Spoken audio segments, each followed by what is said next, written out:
Assalamualaikum warahmatullahi wabarakatuh. Apa kabar adik-adik semua, siswa kelas 7 MTS Ibnu Husain Surabaya? Semoga dalam keadaan yang sehat walafiat. Amin. Kembali lagi bertemu dengan saya, tapi kali ini kita membahas tentang pelajaran matematika ya. Kita mulai dari pembahasan bab pertama, yaitu tentang bilangan bulat. Ya. Saya awali dengan pembahasan apa itu bilangan bulat. Bilangan bulat ya adalah bilangan yang utuh ya. Maksudnya bulat itu berarti bilangannya utuh, bukan pecahan ya. Contohnya adalah bilangan 1, 2, 3 itu kan utuh ya. Beda dengan misalnya setengah atau seperempat ya. 1,5 misalnya. Lah itu bukan bilangan bulat karena ada pecahan. Sehingga yang dimaksud bilangan bulat di sini adalah bilangan yang utuh, tidak mengandung pecahan. Gitu. Nah, bilangan bulat terdiri dari yang pertama adalah bilangan 0. Ya. Jadi 0 termasuk dalam anggota dari bilangan bulat. Selain itu juga terdiri dari bilangan bulat positif. Ya. Contohnya adalah bilangan 1, 2, dan 3 dan seterusnya ya. Itu merupakan bilangan bulat yang positif. Selain itu ada juga bagian dari bilangan bulat yang disebut sebagai bilangan negatif. Contoh dari bilangan negatif adalah negatif 1, negatif 2, negatif 3, dan seterusnya. Tuh. Sehingga bilangan bulat terdiri dari 3 bagian, yaitu bilangan 0, bilangan bulat positif, dan bilangan bulat negatif. Semua ini merupakan bagian dari bilangan bulat. Itu ya. Tuh. Pembahasan yang kedua adalah tentang bagaimana cara kita mengurutkan bilangan bulat. Jadi, kalau bilangan bulat itu digambarkan dalam sebuah garis bilangan, gambarnya seperti ini ya. Nah, ini 0 ya. 0 itu merupakan yang paling tengah ya, karena dia tidak positif maupun tidak negatif ya. Di sebelah kanan angka 0 merupakan bilangan bulat positif ya. Di sebelahnya ada 1, 2, 3, dan seterusnya. Maka semakin ke kanan nilainya akan semakin besar ya. 4, 5, 6. Nah, itu kan semakin besar ya. Kemudian di sebelah kiri angka 0 ada bilangan bulat negatif. Mulai dari negatif 1, negatif 2, negatif 3, negatif 4, negatif 5, dan seterusnya ya. Semakin kiri ya kedudukannya berarti menunjukkan nilainya semakin kecil ya. Jadi kalau ke kanan semakin besar, sebaliknya kalau ke kiri berarti dia nilainya semakin kecil gitu.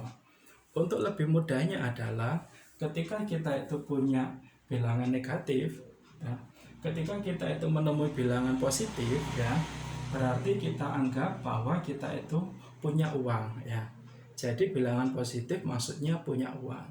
Sebaliknya kalau kita ketemu dengan bilangan negatif ya, berarti kita anggap kita itu sedang punya hutang ya. Semakin besar bilangan positif, maka kita semakin kaya ya kan, karena uang kita semakin banyak. Sebaliknya kalau semakin besar bilangan negatifnya, berarti hutang kita semakin banyak sehingga kita semakin miskin ya, begitu ya. Contohnya adalah ini ya. Sekarang saya kasih contoh. Misalkan ada soal kita mengurutkan dari negatif 5 ya. Negatif itu biasa juga disingkat menjadi min ya, atau minus, biasa disebut sebagai min ya. Ada min 5, 2 ya. Nah, ini 2 itu sebenarnya merupakan bilangan bulat positif. Tetapi kalau tanda positif biasanya tidak ditulis ya. Sehingga ini ada angka min 2, ada angka min 5, ada 2, 8, min 7, dan min 3. Nah, sekarang coba kita urutkan bilangan-bilangan tersebut mulai dari yang terkecil sampai yang terbesar. Oke, sekarang videonya kalian pause dulu ya, kalian berhentikan dulu. Nah, coba kalian kerjakan sendiri. Oke, nah, oke, diberhentikan, sekarang mulai dikerjakan. Sudah dikerjakan ya? Sekarang akan kita bahas bagaimana hasil pengerjaannya adik-adik. Ya. Ini ada min 5, berarti kita anggap hutang 5. Terus 2, berarti kita punya uang 2. Nah, kita disuruh untuk mengurutkan dari yang paling kecil. Nah, berarti harus kita cari mana yang hutangnya paling banyak. Dari angka-angka ini, maka yang paling besar hutangnya adalah min 7. Nah, berarti min 7 ini kita tulis dahulu.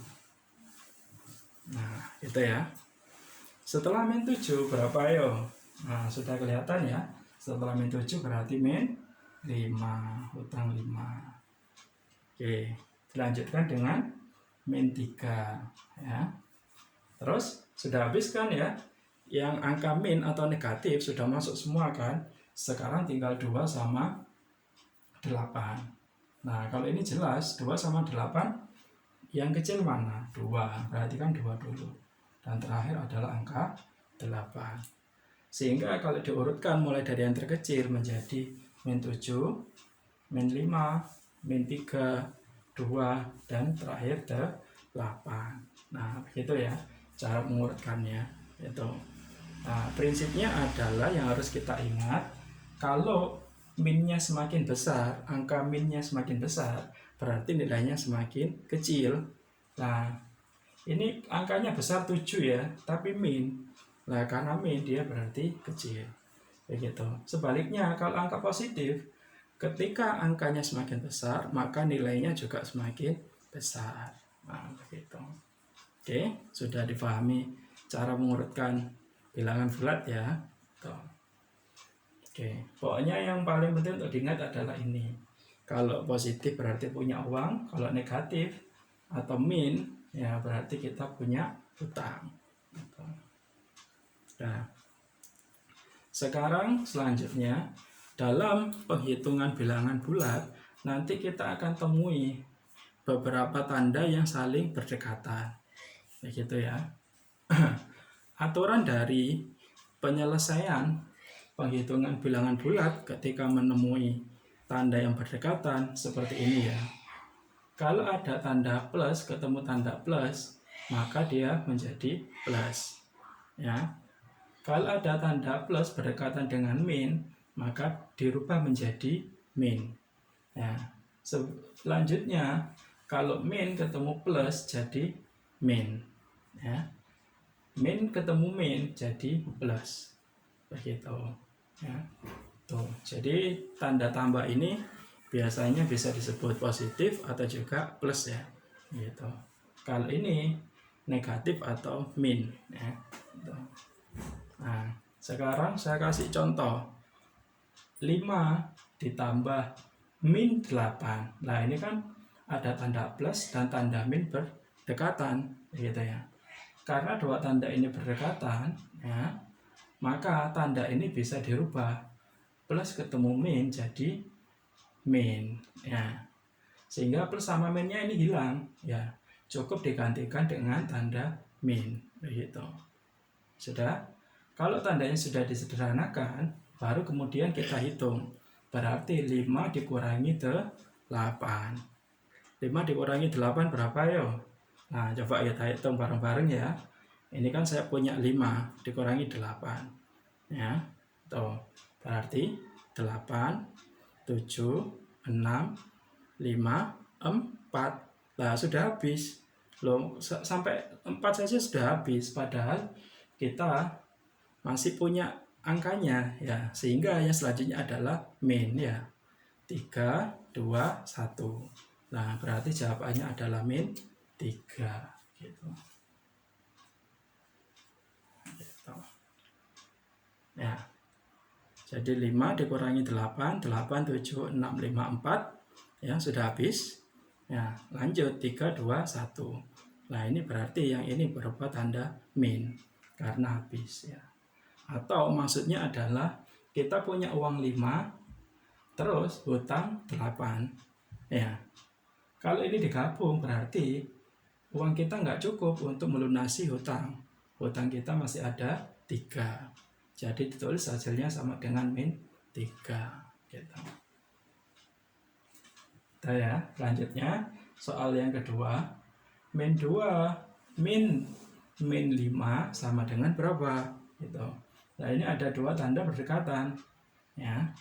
Sehingga ini perlu kita sederhanakan terlebih dahulu. Min 2 tetap kita tulis, min ketemu min jadi positif. Sehingga soal ini ya kita sederhanakan menjadi min 2 plus 5, ya. Atau min 2 ditambah 5. Begitu. Berarti maksudnya kita punya hutang 2, tapi kita punya uang 5. Begitu. Nah, berarti uang di sini kita buat untuk membayar hutang. Ya. Nah, karena uang kita 5, hutangnya 2, berarti hutangnya sudah lunas. Dan uang kita masih sisa 3, ya kan? Nah, karena 3 ini berupa uang, maka hasilnya adalah positif, ya. Sehingga jawabannya adalah 3. Ya. Tuh. Kalau positif 3, cukup ditulis 3 aja ya. Plusnya, tanda plusnya nggak perlu ditulis. Gitu. Nah, sekarang ini ada 3 soal lagi. Nah, videonya kembali kalian pause dulu ya. Kalian berhentikan, coba kalian kerjakan sendiri. Oke, ya dikerjakan mulai sekarang. Sudah pengerjaannya? Sekarang kita lanjutkan pembahasan soalnya ya. Ini ada min 5 ditambah min 2 ya. Plus ketemu min berubah menjadi min. Sehingga bisa kita tulis min 5 min 2. Ya, gitu. Nah, berarti di dalam soal ini kita punya hutang 5, terus min 2 berarti kita hutang lagi 2 ya. Itu. Kita sudah punya hutang 5, hutang lagi 2, berarti hutang kita semakin banyak. Ya, jadi hutang kita jadi 7. Karena 7 ini hutang, berarti tulis min 7. Nah, gitu. Jadi gitu ya cara menjawab soalnya ya. Soal yang keempat, min 9 min 3. Min ketemu min berubah menjadi plus ya. Sehingga bisa kita tulis min 9 plus 3 gitu ya. Tuh. Berarti kita punya hutang 9, punya uang 3. Begitu. Lebih besar hutangnya kan daripada uangnya. Berarti uang ini buat nyaur hutang. Hutangnya sudah lunas belum? Nah, belum ya. Hutangnya masih ada 6. Nah, 6 ini hutang. Berarti 6 ini kita tulis min gitu. Sehingga jawabannya adalah min 6 gitu ya. Lanjut ke soal yang terakhir, 6 plus min 2 gitu ya. Plus ketemu min jadi min ya. Sehingga bisa kita sederhanakan menjadi 6 min 2 gitu. Nah, kalau ini sudah mudah ya. 6 dikurangi 2 hasilnya adalah 4 ya. Gitu. Oke, tuh. Gimana? Sudah cocok dengan jawaban yang ada dikerjakan? Gitu. Oke, ya. Semoga dari apa yang saya sampaikan pada kesempatan kali ini bisa bermanfaat. Kalau ada pertanyaan silakan ditanyakan langsung. Ya, semoga ilmu yang kita miliki bisa membawa manfaat. Terima kasih, sekian. Wabillahi taufiq wal hidayah. Wassalamualaikum warahmatullahi wabarakatuh.